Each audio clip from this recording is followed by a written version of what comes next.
नमस्कार दोस्तों, बहुत बहुत स्वागत है आपका सरकारी परीक्षा के इस डेली करंट अफेयर्स वाले वीडियो में। दोस्तों, आज की वीडियो आपके लिए काफी इंपॉर्टेंट है। क्यों? क्योंकि आज की वीडियो में हम डिस्कस करने वाले हैं आज के कुछ महत्वपूर्ण करंट अफेयर्स जो आपके एग्जाम से रिलेटेड होंगे और रिलेवेंट भी होंगे। तो दोस्तों, कोशिश कीजिएगा कि इस वीडियो को लास्ट तक जरूर देखें और साथ ही साथ हमारे हर दिन की करंट अफेयर्स की वीडियो आप जरूर देखें। इससे आपके एग्जाम में जो करंट अफेयर्स पूछे जाते हैं वो सेक्शन आपका मजबूत हो जाएगा और आपके करंट अफेयर से एक भी सवाल छूटने की संभावना नहीं बनेगी। तो दोस्तों, इस वीडियो को आगे बढ़ाते हैं, लेकिन आगे बढ़ाने से पहले अगर आप इस चैनल पे नए हैं तो इस चैनल को सब्सक्राइब कर ले और बेल आइकन को जरूर प्रेस कर ले ताकि आपको इस तरह की वीडियोस की नोटिफिकेशन आपके पास पहुंचती रहे। तो दोस्तों, वीडियो को शुरू करते हैं और देखते हैं हमारे आज के महत्वपूर्ण करंट अफेयर्स। सबसे पहला हमारा न्यूज है कि भारत देश की पहली 24x7 यानी सौर ऊर्जा से संचालित गांव की घोषणा की गई है। ये कौन सी गांव है जो भारत की पहली गांव बन गई है जो 24x7 सौर ऊर्जा से चलने वाली ये गांव है? तो ये गांव जो है, इस गांव का नाम है मोढेरा और ये कहां का है? तो गुजरात का एक गांव है और गुजरात के मेहसाना जिले में ये गांव आता है। और इस गांव को अभी हाल ही में हमारे देश के प्रधानमंत्री श्री नरेंद्र मोदी ने घोषणा किया है कि ये 24x7 सौर ऊर्जा से यानी कि सोलर पावर्ड विलेज ये घोषित किया गया है। और ये जो गांव है ये मेहसाना जिले से लगभग 25 किलोमीटर की दूरी पे स्थित है। अब यहां बात हो रही है कि इस गांव के जितने भी रूफटॉप है यानी कि जो छतें हैं वहां पे 1300 लगभग रूफटॉप सोलर सिस्टम लगाए गए हैं, जिसकी अगर हम इलेक्ट्रिसिटी प्रोडक्शन कैपेसिटी देखें तो 1 किलोवाट की है, यानी कि 1 किलोवाट की इसकी इलेक्ट्रिसिटी प्रोडक्शन कैपेसिटी है। और ये सारे के सारे जो इलेक्ट्रिसिटी जनरेट हो रहे हैं ये उस गांव को बिजली के रूप में दिए जा रहे हैं। और पीएम मोदी ने इस तरह की जो सौर ऊर्जा से संचालित गांव ये जो घोषित हुई है, इस गांव का नाम इन्होंने एक और नाम रखा है जिसका नाम है सूर्यग्राम। यानी कि सौर ऊर्जा से जो संचालित जो ऊर्जा निकल रही है, इलेक्ट्रिसिटी जो प्रोड्यूस हो रही है, अब ये गांव पूरी तरह सौर ऊर्जा से चलने वाली जो है गांव बन गई है। यहाँ पे जो भी इलेक्ट्रिसिटी की काम हो रही है उसमें जो इलेक्ट्रिसिटी प्रयोग में लाए जा रहे हैं वो पूरी तरह सौर ऊर्जा से निकलने वाली इलेक्ट्रिसिटी है।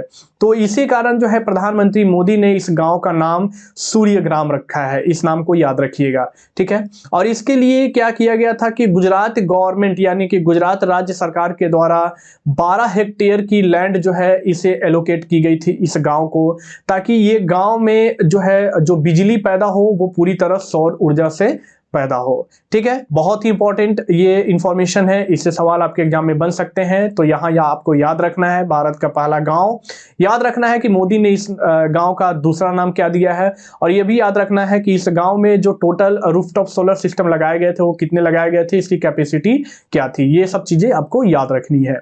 आगे बढ़ते हैं, देखते हैं हमारा अगला न्यूज। अगला न्यूज ये है कि फॉर्मूला 1 की जो रेसिंग इवेंट्स होती है उनमें से एक formula 1 Japanese grand prix championship का जो है विजेता बने हैं वर्स्टैपेन। और वर्स्टैपेन कौन है, इस खिलाड़ी के बारे में बहुत सारे न्यूज आपसे मैंने डिस्कस किया हुआ है।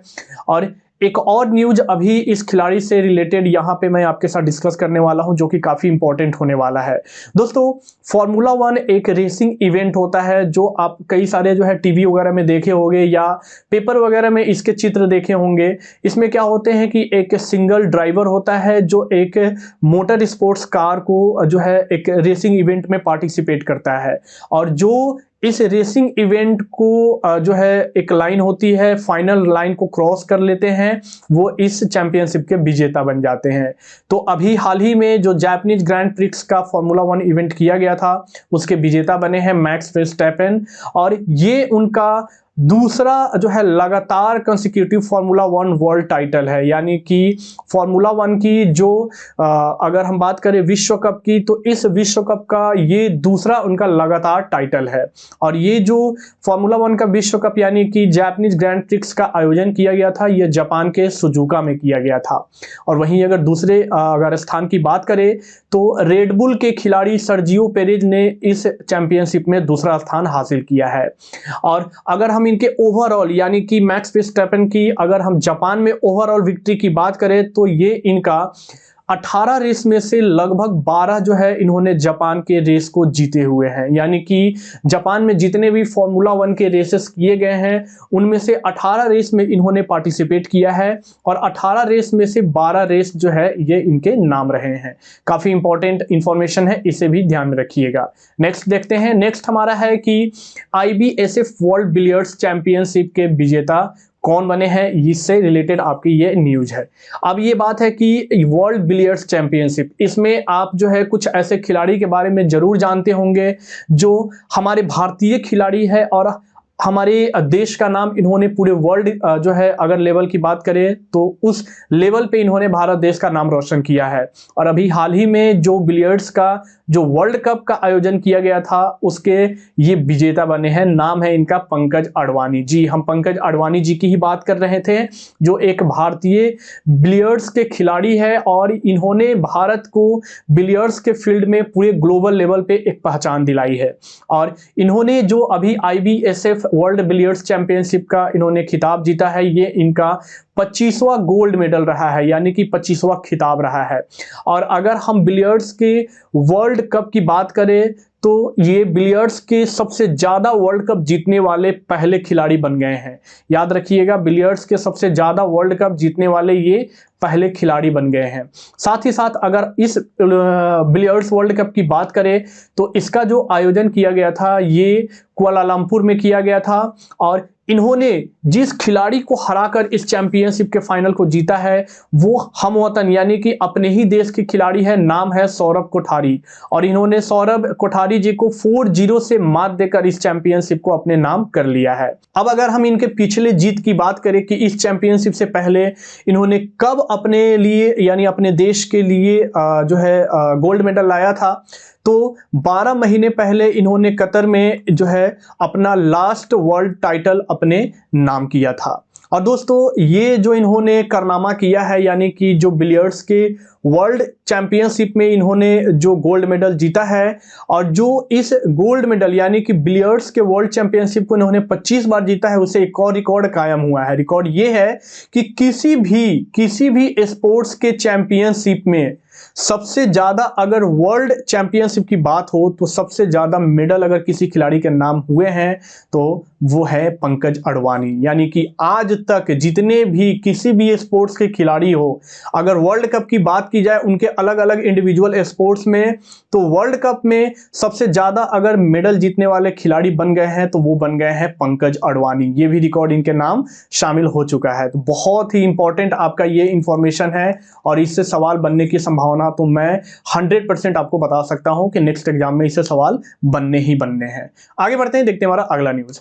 अगला न्यूज हमारा स्पोर्ट्स से ही है और बहुत ही इंपॉर्टेंट न्यूज है। न्यूज ये है कि भारतीय खिलाड़ी हर्षदा गरुड़ ने एक ब्रोंज मेडल जीता है, लेकिन किस चैंपियनशिप में इन्होंने जीता है और किस कैटेगरी में जीता है इससे भी आपको जानना बहुत जरूरी है। कई बार इससे भी आपके सवाल बन जाते हैं। तो इन्होंने जो भारत को ब्रोंज मेडल दिलाया है वो एशियन वेटलिफ्टिंग चैंपियनशिप 2022 में 45 kg कैटेगरी में इन्होंने दिलाया है। और जो इस ब्रोंज मेडल के लिए इन्होंने जो टोटल वेट उठाया है वो 152 kg का वेट उठाया है। और हाँ, ये जो है ये भारतीय वेट लिफ्टर खिलाड़ी है, यानी कि इन्होंने वेट लिफ्टिंग में भारत को कई सारे गोल्ड मेडल भी दिलाए हैं। और इन्होंने अभी हाल ही में बहरीन के मनामा में जो एशियन वेट लिफ्टिंग चैंपियनशिप का आयोजन किया गया है इसमें भारत को ब्रोंज मेडल इन्होंने दिलाया है। अब इस चैंपियनशिप में ब्रोंज मेडल के अलावा गोल्ड मेडल के विजेता और सिल्वर मेडल के विजेता किस देश के खिलाड़ी और कौन बने हैं इसको भी जानना बहुत जरूरी है।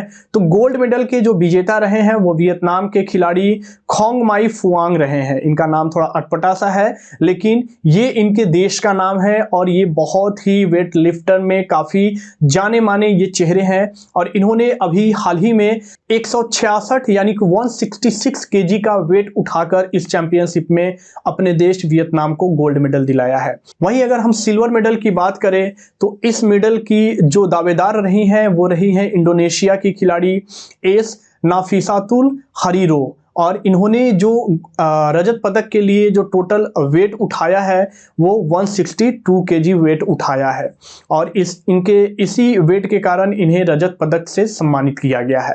अब ये जो एशियन वेटलिफ्टिंग चैंपियनशिप 2022 का आयोजन किया गया है, इसकी जो कंक्लूजन हो रही है यानी इसका जो समापन हो रहा है वो 16 अक्टूबर को हो रहा है, इसे भी ध्यान में रखिएगा। आगे बढ़ते हैं, देखते हैं हमारा अगला न्यूज। अगला न्यूज बहुत ही इंपॉर्टेंट न्यूज है कि बाल विवाह के मामले में अगर हम सबसे वर्स्ट स्टेट की सूची देखें तो उसमें झारखंड और वेस्ट बंगाल ने टॉप किया है।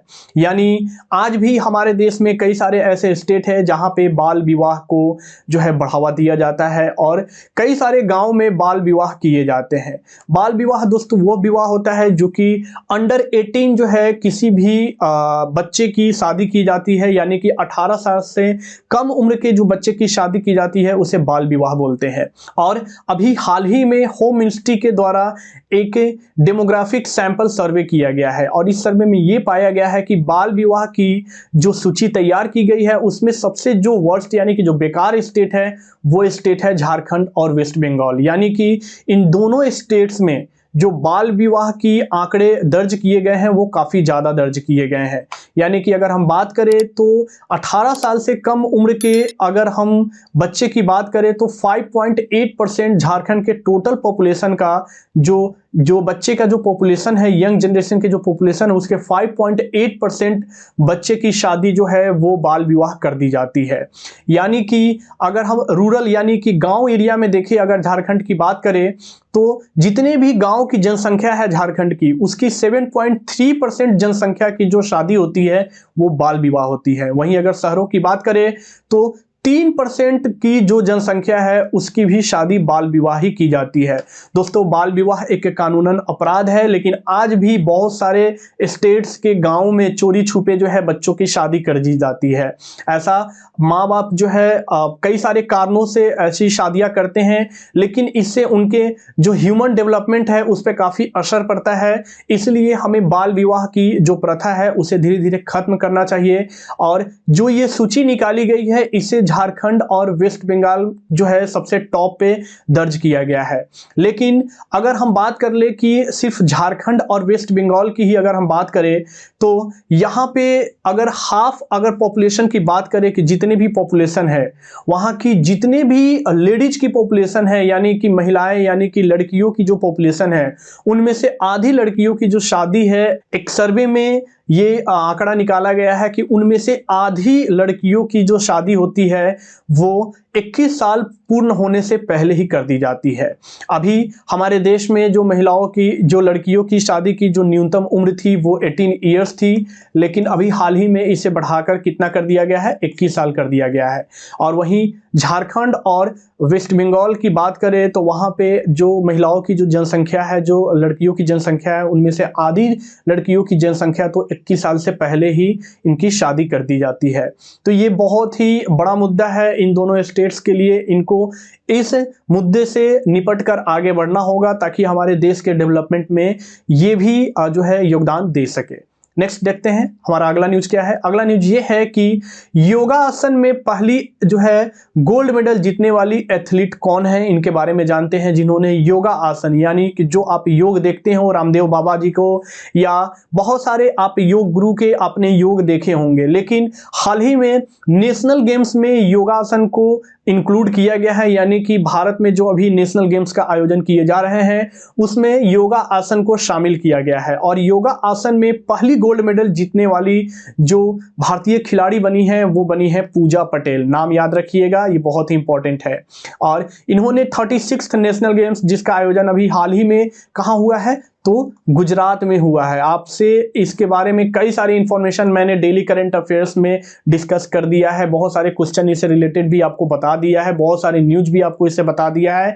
लेकिन ये जो नेशनल गेम्स के आयोजन किए गए हैं ये 12 अक्टूबर तक चलेंगे, तो बहुत ही इंपॉर्टेंट यहाँ से इंफॉर्मेशन आते रहेंगे।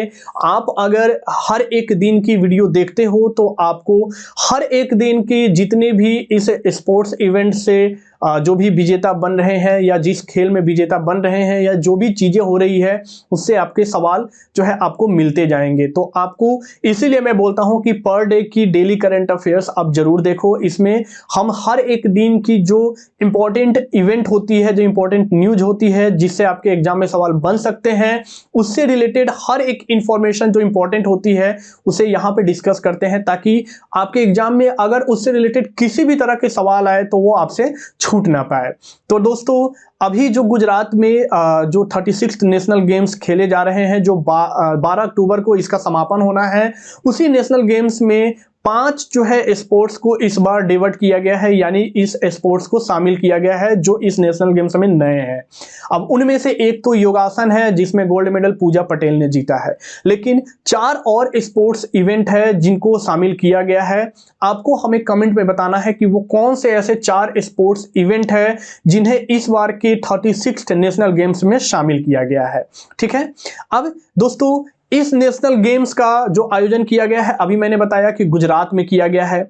इनमें से एक और इवेंट है जिसका नाम है साइकिलिंग इवेंट, और इस इवेंट का आयोजन गुजरात में ना होकर बल्कि कहां किया जा रहा है, तो नई दिल्ली में किया जा रहा है। और ये इकलौता ऐसा इवेंट है जिसका आयोजन छत्तीसगढ़, जिसका आयोजन गुजरात में ना होकर नई दिल्ली में किया जा रहा है। और इस जो 36th नेशनल गेम्स के आयोजन किए गए हैं, इसमें पूरे देश से लगभग 7000 प्लेयर्स ने पार्टिसिपेट किया हुआ है। यानी हर एक स्पोर्ट्स के जो प्लेयर्स है, जो टॉप नेशनल प्लेयर्स है, इंटरनेशनल प्लेयर्स है, उन सारे भारतीय खिलाड़ियों ने इस स्पोर्ट्स यानी कि नेशनल गेम्स में पार्टिसिपेट किया है। तो इससे भी आपके एग्जाम में सवाल बनने की संभावना है, इसे भी आपको अच्छे से याद रखना होगा। आगे बढ़ते हैं, देखते हैं हमारा अगला न्यूज ये है कि उत्तर प्रदेश के पूर्व मुख्यमंत्री मुलायम सिंह यादव जी का निधन हो गया है। और आप इनके बारे में बहुत कुछ जानते होंगे। ये बहुत ही उत्तर प्रदेश के दिग्गज नेता रहे हैं, और साथ ही साथ जो उत्तर प्रदेश की जो नेशनल लेवल की पार्टी है जिसे समाजवादी पार्टी बोला जाता है, इस पार्टी के ये फाउंडर भी रहे हैं। और इनका अभी हाल ही में गुड़गांव के मेदांता हॉस्पिटल में इनका कई दिनों से इलाज चल रहा था और इन्हें आईसीयू में भर्ती किया गया था। और अभी जो है 10 अक्टूबर को 8:30 बजे जो है इनका निधन हो गया है, और ये 88 साल के थे। और ये उत्तर प्रदेश के एक बार नहीं बल्कि 3 टाइम यानी कि 3 बार ये उत्तर प्रदेश के मुख्यमंत्री बने थे। और मुख्यमंत्री के अलावा ये केंद्र में डिफेंस मिनिस्टर के रूप में भी इन्होंने कार्य किया हुआ था। और ये उत्तर प्रदेश में अगर हम नेता की बात करें, इनके शासन की बात करें, तो ये उत्तर प्रदेश में 10 बार एमएलए और 7 बार जो है लोकसभा के ये एमपी भी बने थे। तो ये उत्तर प्रदेश के काफ़ी जाने माने नेता थे, और काफ़ी दिग्गजों नेता में से इनका नाम एक था जिनका अभी हाल ही में निधन हो गया है। आगे बढ़ते हैं, देखते हैं हमारा अगला न्यूज ये है कि एक जो म्यूचुअल फंड की इंडस्ट्री बॉडी है जिसे AMFI बोला जाता है, इसके नए चेयरमैन की नियुक्ति की गई है। कौन इसके नए चेयरमैन बने हैं, इन बातों पे थोड़ी सी चर्चा कर लेते हैं। तो सबसे पहले जानते हैं कि AMFI इसका मतलब क्या होता है। तो इसका मतलब होता है association of mutual funds in India, यानी वो म्यूचुअल फंड्स जिसमें आप कई सारे जो है स्टूडेंट्स ने इन्वेस्ट कर रखा होगा, या अपने पेरेंट्स या अपने भाई के बारे में आपने सुना होगा कि इन्होंने म्यूचुअल फंड्स में इन्वेस्ट किया है। तो जो देश में जितने भी म्यूचुअल फंड्स की जो एसोसिएशन है, उसकी इस एसोसिएशन तो जो देश में जितने भी म्यूचुअल फंड्स की, इससे कट कर दीजिए, तो जो देश में म्यूचुअल फंड की एसोसिएशन है जिसे AMFI बोला जाता है, उसी के नए चेयरमैन के रूप में A बालासुब्रमण्यम जी को फिर से रीइलेक्ट किया गया है, फिर से नियुक्त किया गया है, इसे आप ध्यान में रखिएगा। और वहीं राधिका गुप्ता जी को इसके वाइस चेयरपर्सन के रूप में इन्हें इलेक्ट किया गया है। अब अगर हम कट कर दीजिएगा। अब A बालासुब्रमण्यम जी जो इस AMFI के चेयरपर्सन बने हैं, वो जो है AMFI अब A बालासुब्रमण्यम से करिए। ए बाला सुब्रमण्यम जो AMFI के चेयरपर्सन बने हैं, वो AMFI फाइनेंशियल लिटरेसी कमिटी के जो है ये पादेन अध्यक्ष भी रहेंगे जब तक जो है इस कमिटी के नए AGM की नियुक्ति नहीं कर दी जाती। यानी इन्हें ये एडिशनल पोस्ट दिया गया है और साथ ही साथ ये AM यानी कि association of mutual funds of India के ये चेयरपर्सन फिर से नियुक्त किए गए हैं। अब वहीं कट कर दीजिए। अब वहीं अगर हम AMFI की बात करें तो इसे जो इसकी जो स्थापना की गई थी वो 22 अगस्त 1995 में की गई थी और जो सेबी के जितने भी मेंबर है, जितने भी 44 एसेट मैनेजमेंट कंपनी है जो सेबी के साथ रजिस्टर्ड है, वो सारे के सारे इस AMFI के मेंबर्स है जो हम म्यूचुअल फंड्स के रूप में इस कंपनी को जानते हैं। आगे बढ़ते हैं, देखते हैं हमारा अगला न्यूज।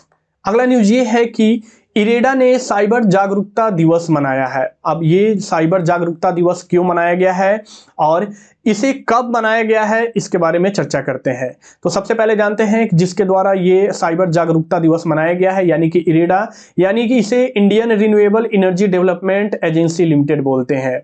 यानी ये एक सरकारी संस्था है और इस संस्था के द्वारा हाल ही में साइबर जागरूकता दिवस मनाया गया है ताकि जितने भी देश के जो नागरिक जो इंटरनेट का प्रयोग कर रहे हैं, चाहे उस संस्था के एम्प्लॉय जो इंटरनेट का प्रयोग कर रहे हैं, उन्हें साइबर सिक्योरिटी अवेयरनेस के बारे में जागरूकता फैलाने के लिए ये साइबर जागरूकता दिवस मनाया गया है। यानी बहुत सारे साइबर फ्रॉड हो रहे हैं, बहुत सारे साइबर मिसबिहेव हो रहे हैं, उनके बारे में अच्छे से परिचित होने के लिए और उनसे कैसे बचा जा सकता है, इससे जो है लोगों को अवेयर करने के लिए प्रत्येक मंथ के वेडनेसडे को साइबर जागरूकता दिवस मनाया जा रहा है इरेडा के द्वारा।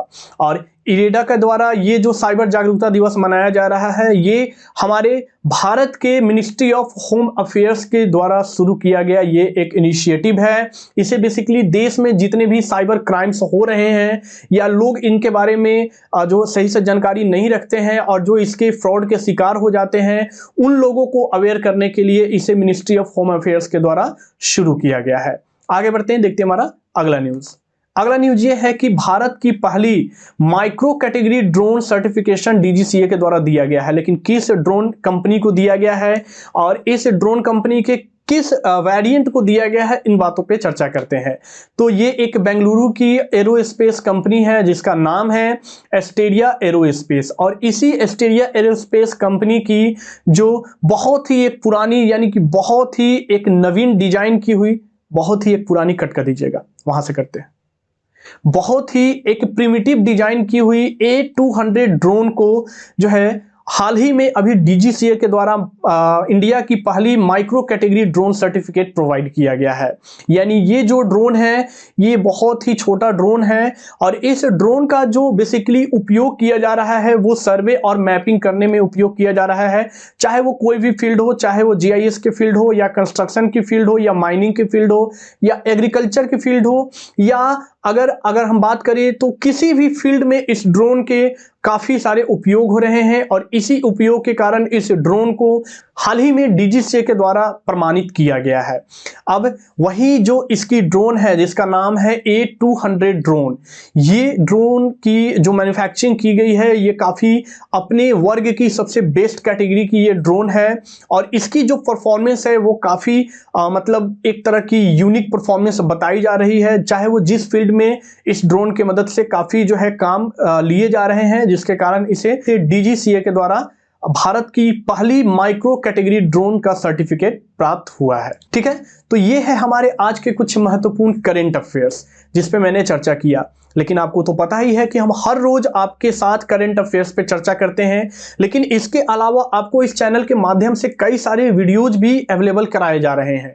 आप जिस एग्जाम की तैयारी कर रहे हो, जैसे कि अभी UP SSC पेट की एग्जाम आने वाली है, इससे रिलेटेड कई सारे लाइव क्लासेस, कई सारे वीडियो जो है हमारे चैनल के माध्यम से उपलब्ध कराए जा रहे हैं। तो अगर आपने इस एग्जाम का फॉर्म भरा है तो आप जल्दी से इस करंट अफेयर्स की वीडियो के बाद हमारे जो इस YouTube चैनल की जो प्लेलिस्ट है उसमें जाकर आप हर एक दिन की जो वीडियो है इससे रिलेटेड उसे आप जरूर देखें।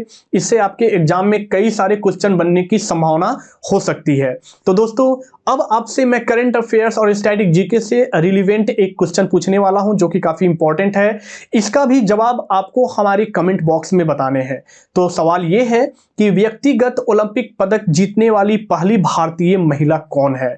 बहुत ही इंपॉर्टेंट सवाल है और कई सारे एग्जाम में ये सवाल पूछे जा चुके हैं।